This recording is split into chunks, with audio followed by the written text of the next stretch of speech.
Sebab itu konsep tawakal ramai orang salah. Dia tak kuat lagi usaha tapi tawakal lebih-lebih. Pernah berlaku pada zaman Saidina Umar, ada berapa kumpulan duduk di masjid. Saidina Umar tanya, bagaimana ahli keluarga kamu, bagaimana dengan makan minum kamu duduk masjid ni? Dia kata, kami di kalangan al-mutawakkilin, orang yang bertawakal. Saidina Umar halau balik. Pulang kamu ke rumah kamu, berusahalah. Setelah itu baru tawakal. Maksudnya cari makan sendiri, kerja, lepas tu baru tawakal. Bukannya duduk melonggok tawakal. Memang mungkin ada orang akan hantar makanan, tapi dalam keadaan yang meminta-minta. Itu bukan sifat orang yang bertawakal. Kita dah ambil langkah yang berjaga-jaga. Namun kalau terkena juga, itu adalah ujian daripada Allah. Tetapi ketika itu, bila kita dah ambil langkah berjaga-jaga, terkena juga, tawakal kita kepada Allah sangat tinggi. Ya Allah, aku serah kepadamu, aku dah buat sebaik usaha jaga diriku, tapi tetap terkena. Bayangkan orang yang langsung tak ambil langkah berjaga-jaga, siap pergi berjalan lagi, siap pergi melancong sebab apa? Tambang murah.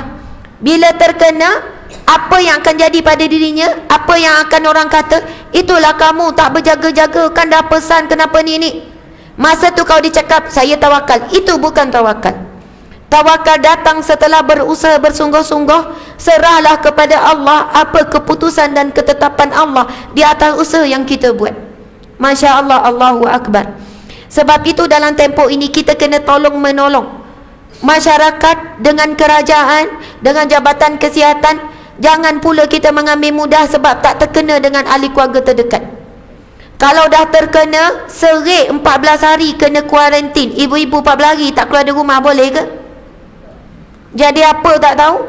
Itu kalau kuarantin kat rumah. Kalau kita ni ada perkaitan kontak rapat. Tapi kalau kuarantin dekat hospital, antara dua, hidup ataupun mati. Allahu Akbar, subhanallah. Jadi mudah-mudahan kita sama-sama menjaga, ingatkan ahli keluarga, anak-anak. Dan bila kita datang, walaupun duduk sebelah, cukuplah sekadar memberi salam, kemudian kita balik. InsyaAllah mudah-mudahan doa tadi tu, Bismillahirrahmanirrahim, la yadurru ma'asmi syai'un fil ardi wala fis sama' wa huwas samiul alim, menjadi amalan yang lebih yakin. Sebelum ini zikir itu mungkin tak ditularkan. Zikir itu datang daripada hadis Nabi SAW.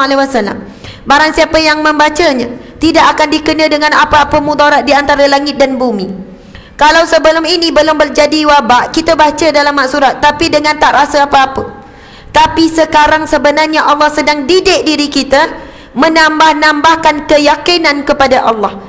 Sebab tak ada apa-apa yang boleh kita buat daripada sesuatu itu menghalang. Pakai ke apa ke sekian ke, tetapi hanya Allah sebaik-baik pelindung. Saya nak baca hadis Nabi ni yang dalam kitab Riyadhus Shalihin tadi tu.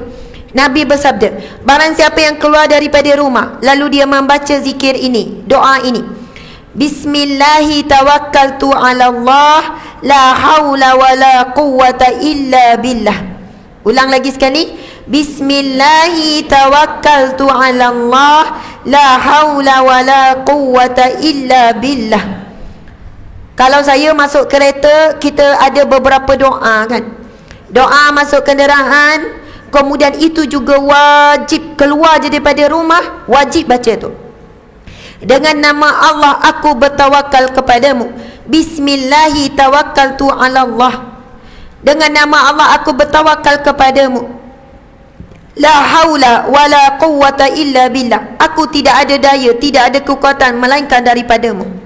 Sangat power. Sampai Nabi sambung lagi hadis tu, apabila syaitan mendengar seseorang itu baca ayat ini bila keluar daripada rumah, bila seseorang itu baca, Allah menjawab, bagimu perlindunganku, bagimu jaminanku. Allah menjawab, tapi kita tak dengarlah jawapan Allah tu. Maksud Nabi bersabda, seseorang yang keluar rumah baca doa itu, lalu Allah menjawab, bagimu perlindunganku, bagimu jaminan daripadaku. Lalu syaitan sesama dia berkata-kata, tidak ada lagi peluang dan ruang untuk kita mengganggunya.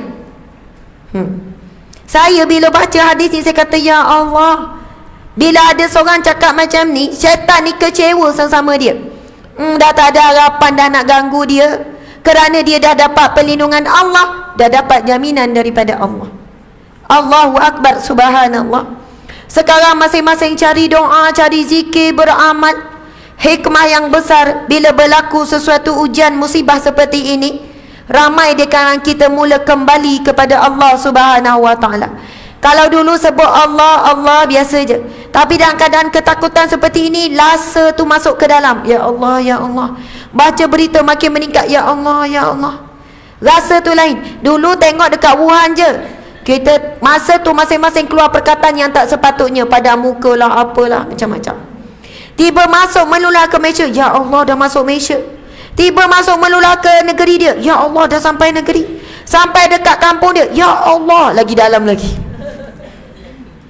Lagi kita rasa takut, lagi rasa bimbang, lagi kuat keyakinan kita. Mohon kita lindung daripada Allah, lagi banyak kita sebut.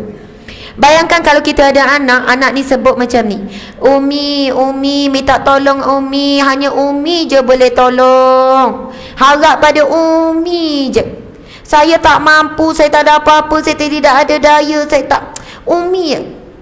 Kalau ada anak cakap macam tu pada kita, kita akan rasa amboi. Nak apa sebenarnya? Maksudnya dia punya rendahkan diri dia tu. Dia punya memujuk ayat tu. Saya ni tak pandai Umi, tak kerti apa-apa Umi. Umi bijak, Umi pandai.